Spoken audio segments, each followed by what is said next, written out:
Service Netflix, which announced its results on Monday, Stephen. Yeah, beating expectations yet again for Netflix and its results for the first 3 months of this year. Profits were up by 9% from the last quarter to just over $53 million. The firm says it's expecting to gain its most new subscribers from its international markets, though.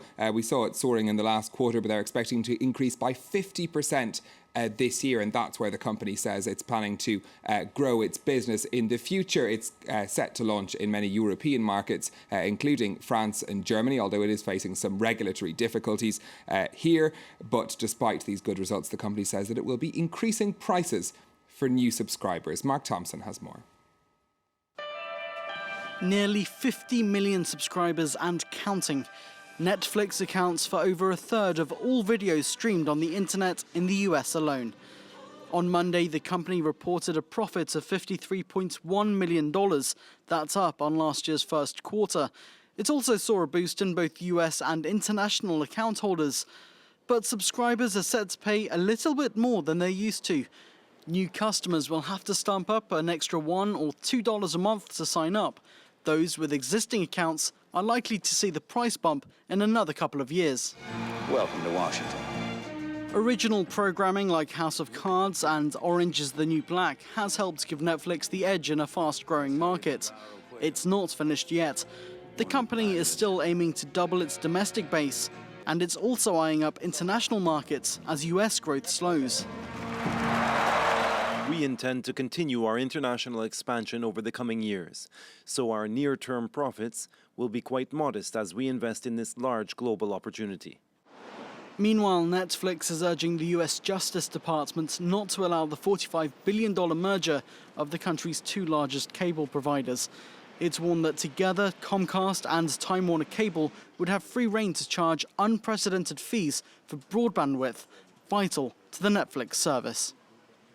Well, that news from Netflix helping their shares up almost 7% in after-hours trading in New York. Now, the company had seen its shares fall in recent weeks over the fears of stability of the online sector, but looks set to regain some of those losses when Wall Street opens later. Let's take a look now at how trading is proceeding today in Asia, and that positive lead from the United States on Monday helping things in Tokyo, at least nudging the Nikkei into the green. You can see the Hang Seng and the Shanghai composite there, just dipping slightly into the red. Trading volume still said to be still pretty light today after the holiday weekend. OK, Stephen, take us through the day's company news, please. We're going to start with China's Shandong Airlines, which has ordered more than 50 new aircraft from Boeing worth more than $4.6 billion. The 737s will be delivered between 2016 and 2020. The purchase is part of Shandong's expansion of its fleet from 74 planes currently to 140 by 2020. In the latest legal battle between Samsung and Apple, the South Korean firm has claimed the iPhone maker has vastly overvalued its technology. Apple wants more than $2 billion in damages from Samsung for what it claims are use of its patented technology in the Galaxy smartphone range. But an expert called by Samsung told the court in Los Angeles that the figure was up to 57 times too high. And a Chinese supplier to Nike and Adidas has offered its workers more pay in a bid to end a strike that's now in its 7th day. These images posted on social media earlier this month show workers at the Yuyuan plant in Dongguan protesting over pay and benefits. Monitoring group the China Labour Bulletin says that at least 10,000 workers have been taking part in the strike, making it one of the biggest in China in recent history. Well, finally, those looking to get on the property ladder in London have an even steeper hill to climb, Stephen. Yeah, the situation in London is such that we're no longer talking about a property bubble. It's now being called a super bubble. This is how much demand is outstripping supply in the UK capital. Prices rose there by 18% last year. Compare that to Paris, where prices actually fell by 4%.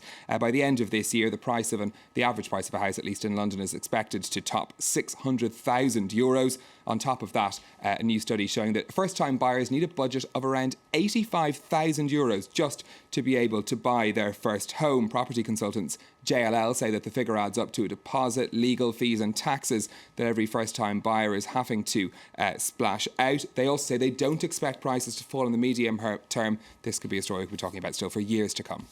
Just when we thought it couldn't get any worse. Indeed. There you go, a steeper hill to climb. All right, thanks very much for that business update, Stephen. Let's take a look now at what's grabbing headlines here in France with Florence Vimeno. Still a lot of focus on those four